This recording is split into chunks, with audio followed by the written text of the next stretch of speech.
जी चाहता है मेरे परिवार जरो मैं तुम्हें कुछ और भी दूं।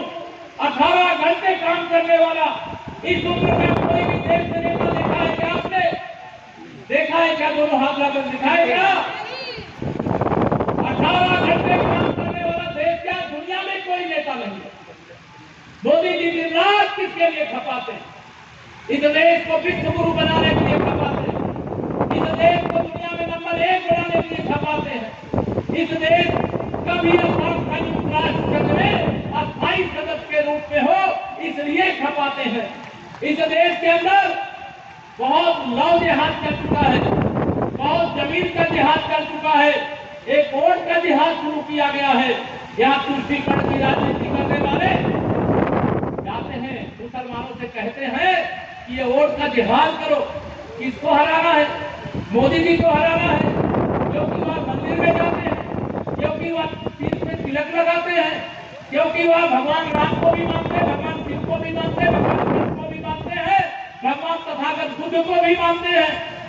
ऐसे राष्ट्र के पुजारी के खिलाफ साजिश रचने का काम करते हो और जो साजिश रचने वाले हो कान खोल करके सुन लो। जनता बहुत जागरूक है, बहुत समझदार है। 2014 में तो मोदी जी की लहर थी, 2019 में तो मोदी जी के आंधी थी, लेकिन 2024 में मोदी जी के नाम की सुनामी चल रही है। चल रही है कि नहीं चल रही बताओ? 2024 में मोदी जी के नाम की सुनामी चल रही है। और ऐसे समय जो स्वयं आप लोगों ने भी सुना होगा, मेरे प्रधानमंत्री जी कहते हैं यह संविधान ही मेरा सबसे बड़ा धर्म ग्रंथ है। इसमें लिखा हुआ एक एक अक्षर जो बाबा साहब भीमराव अम्बेडकर ने संविधान में लिखा है वही मेरा महामंत्र है। उसी को पढ़ करके मैं देश की सेवा करता हूँ और बाबा साहब का जो अधूरा स्वप्न है उसे पूरा करने का काम करता हूँ।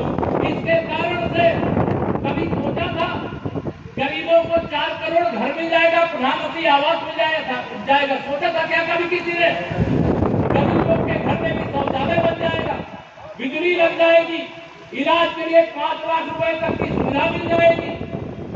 सब अगर संभव हुआ है तो माननीय नरेंद्र मोदी जी के कारण संभव हुआ है, क्योंकि वो एक गरीब माँ बाप का बेटा है, एक पिछड़े वर्ग के घर में पैदा हुआ है, गरीबी उसने जिया है, देखा है। चांदी का चम्मच लेकर के पैदा होते तो गरीबों का दर्द नहीं जान पाते। आज देश भर में 34 लाख करोड़ रुपया, मेरी माताओं बहनों आप भी सुन लेना, 34 लाख करोड़ रुपया, मेरे किसान भी यहाँ होंगे, सम्मान निधि मिले, चाहे उज्ज्वला की निधि मिले, चाहे प्रधानमंत्री आवास, चाहे शौचालय, चाहे इलाज, अनेक जो सुविधाएं दी जा रही है।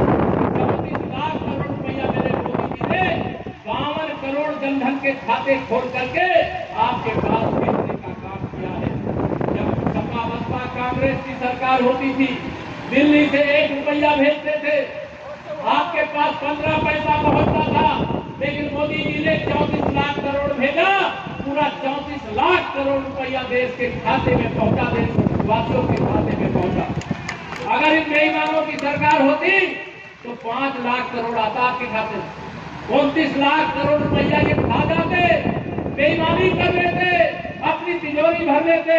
मैं आप सब लोगों से यहाँ पर कहना चाहता हूँ मेरे भाई बहनों, समय बहुत ऐतिहासिक है। इस बार के चुनाव में देश 5 साल आगे नहीं बढ़ेगा, 100 साल आगे बढ़ेगा।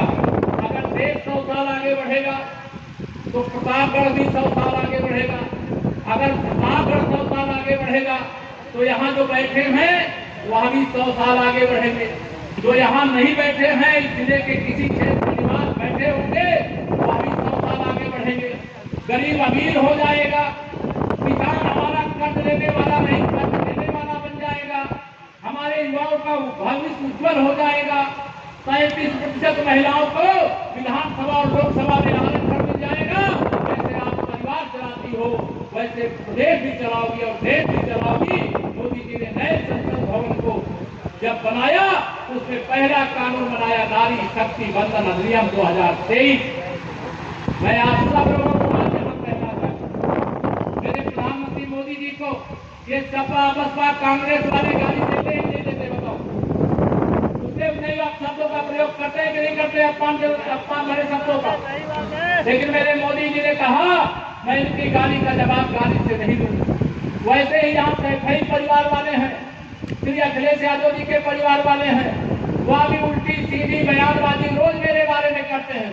मैं भी तय कर लिया हूं कि उनकी गाली का जवाब गाली से नहीं दूंगा। आप सबसे हाथ जोड़ करके प्रार्थना करता हूं, मोदी जी का अपमान करे, चाहे केशव प्रसाद का अपमान करे, चाहे हमारे किसी नेता का अपमान करे, वो आप शब्दों का प्रयोग करेंगे, लेकिन हम अब शब्दों का प्रयोग नहीं करेंगे। हम उनकी गाली का जवाब कमल का बटन दबा करके देंगे, सांसद बना करके देंगे और माननीय नरेंद्र मोदी जी को तीसरी बार प्रधानमंत्री बना करके देंगे। तैयार हो इसके लिए? तैयार हो सब लोग? तैयार। मैं आप सबको विश्वास दिलाता हूं। 2014 से पहले जब लोकसभा या विधानसभा का चुनाव होता था, ये लाल टोपी वाले और लाल टोपी के बीच में जालीदार टोपी लगा करके लोग आते थे कि नहीं आते थे? लगाते थे। आते थे कि नहीं आते? आते थे। आप कोई आता है सब टोपी लगा करके? इनको अयोध्या में रामलला के भव्य मंदिर निर्माण का कार्य पूरा हुआ। 22 जनवरी 2024 को प्राण प्रतिष्ठा समारोह में आने का निमंत्रण दिया गया, ये नहीं आए। राम भक्तों पर गोली चलाने वाले भगवान राम को काल्पनिक बता देना। मैं आप सबसे अपील करता हूँ, जिन्होंने भगवान राम का निमंत्रण ठुकराया है, आप सबको राम के द्रोहियों को भी ठुकराने का काम करना है। ये राम मंदिर नहीं, ये राष्ट्र मंदिर है, राष्ट्र की एकता का मंदिर है। और राम राज्य बैठे तो रहे लोका, अर्पित भय शब्दों का। आज अगर गुंडागर्दी नहीं है तो कमल खिलने के कारण नहीं है। ये साइकिल 2014 में ही पंक्चर हो गई थी, जब मोदी जी आए थे देश के प्रधानमंत्री बनने के लिए, आपसे आशीर्वाद लेने के लिए, तो आप इसी प्रकार बढ़ते। अपना दल की ओर से जो हमारे गठबंधन के प्रत्याशी थे उनको जिताया था। 2019 में भारतीय जनता पार्टी के प्रत्याशी के रूप में संगम लाल जी आए, उनको जिताने का काम किया। और आने वाला भविष्य उज्जवल हो, हमारा देश दुनिया में नंबर 1 हो, इसके लिए कमल का बटन दबाने का काम करने के लिए आज तारीख हो गई 3, 25 तारीख को यहाँ वोट पड़ेगा। आप बताइए बाकी जो समय है पूरा समय लगाओगे? एक काम और बता दे रहा हूं, मुझे सूचना मिली है यहाँ कुछ लोग अंदर गड़बड़ कर रहे। सही है? चुपके से सूची बना लेना, उनके भविष्य का इलाज भी कर दिया जाएगा। लेकिन अंदर कोई गड़बड़ी करेगा वो बर्दाश्त नहीं किया जाएगा।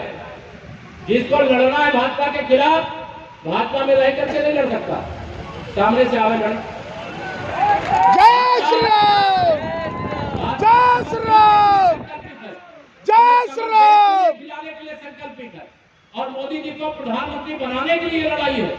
इसलिए मैं आप सब लोगों से कहूंगा, कोई भी बात होगी, बहुत सारी बातें होती है, कोई एक जनप्रतिनिधि होता है, विधायक होता है,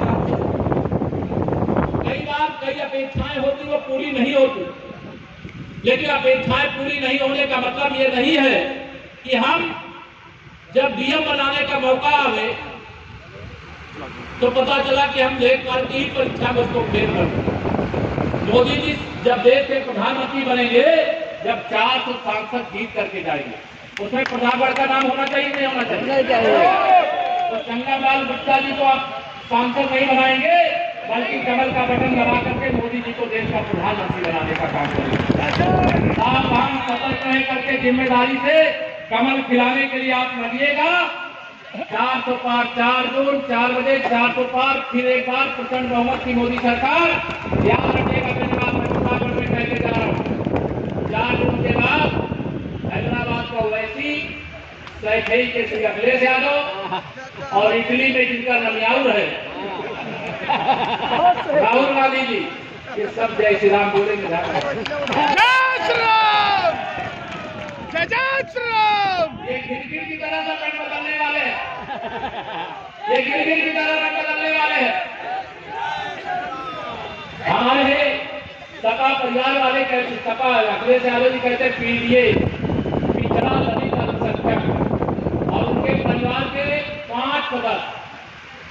वह स्वयं लड़ रहे हैं, उनकी पत्नी लड़ रही है, उनके चाचा का तीन चाचा के लड़के लड़ रहे हैं, यानी 3 भाई लड़ रहे हैं। मतलब एक मैनपुरी से, एक कन्नौज से, एक बदायूं से, एक फिरोजाबाद में अली जा रहा। मैं तो साइकिल पंचर करने की ठान करके आया। साइकिल वाले को केवल हराने नहीं आया हूं, मैं साइकिल वाले की जमानत जब्त कराने आया।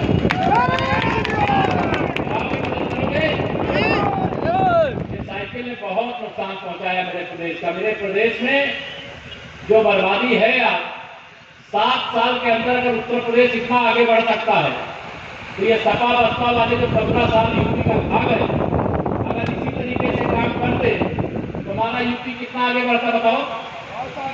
बहुत आगे बढ़ जाता। आपको याद होगा जब सपा की सरकार थी तो प्रतापगढ़ में बिजली आती थी नहीं। अब जब भाजपा के आपने सरकार बनाया बिजली आती नहीं है, नहीं आया। तमाम चीजें मैं आज इतना नहीं बोलूंगा, मुझे फिरोजाबाद में साइकिल पंचर करने जाना है। आगे ध्यान रखना, विकास की योजना संगमलाल जी ने बहुत गिनाया है। यहाँ जो हमारे वर्तमान और निवर्तमान सब विधायक हैं, उन लोगों ने विकास बहुत किया है। और विकास के लिए लक्ष्मी जी चाहिए। लक्ष्मी जी साइकिल में बैठ करके नहीं आएंगी, ना हाथी में बैठ करके आएंगी, वो कमल के फूल पर बैठ करके आएंगी। इसलिए बाकी सब कुछ जाओ भूल, याद रखो नरेंद्र मोदी और कमल का मोदी जी हैं तो असंभव भी संभव हो जाएगा। एयर स्ट्राइक भी हो जाएगी, सर्जिकल स्ट्राइक भी हो जाएगी। अगर हमारा कैप्टन अभिनंदन पाकिस्तान को मारते हुए पाकिस्तान में घुस जाएगा, अगर वहां भी हमारा विमान ध्वस्त हुआ, वहां उनका कैप्टन अभिनंदन गिर गए थे। आप में से कई लोगों को मालूम होगा, नरेंद्र मोदी जी ने कहा अगर 24 घंटे के अंदर मेरा अभिनंदन भारत वापस नहीं आया तो विश्व के मानचित्र से पाकिस्तान का नाम मिटा दूंगा। हमें नरेंद्र मोदी जी को प्रधानमंत्री बनाने के लिए हमारे संगमलाल गुप्ता जी को भारी बहुमत से विजयी बनाने का काम करिएगा। मुझे बीच में जब संगमलाल जी, यहाँ के अध्यक्ष जी, यहाँ के प्रभारी जी, यहाँ के क्लस्टर इंचार्ज, यहाँ के नेतागण कहेंगे मुझे जहाँ जरूरत होगी मैं वहाँ आऊंगा, लेकिन साइकिल पंचर किए बगैर न छोड़ना, दोबारा ऐसे पंचर करना दोबारा ये बनाने लायक न रह जाए। यही अपील करके अपनी बात को पूरी करता हूँ। बहुत बहुत धन्यवाद। भारत माता की जय। बहुत धन्यवाद।